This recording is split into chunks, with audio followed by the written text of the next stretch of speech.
Dengan dibukanya kegiatan pembelajaran tatap muka, vaksinasi untuk santri di 500 pondok pesantren di Sumsel juga dipercepat. Saat ini sudah 8.500 santri yang divaksin COVID-19 dengan target 90.000 orang. Pembelajaran tatap muka di pondok pesantren diutamakan untuk santri yang sudah divaksin dengan penerapan protokol kesehatan ketat.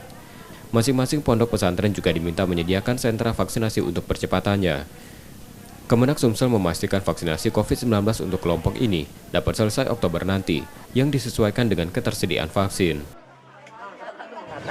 Saya harapkan ini bisa divaksin semua, bagaimana diharapkan tadi oleh Bapak Kapolri, Pak Gubernur, bagaimana dari pusat kita mendapatkan vaksin ini, ya, mendapatkan vaksin ini sehingga seluruhnya bisa terserap. Untuk sekarang sudah lebih kurang 8.000 santri. Yang sudah termasuk yang ini berarti 8.500 hari. Santri yang mengikuti kegiatan di pondok pesantren dipastikan dalam kondisi sehat dengan pengawasan wali murid dan tenaga pengajar. Rizky Oktora, Muklas Diferensial, Kompas TV, Palembang, Sumatera Selatan.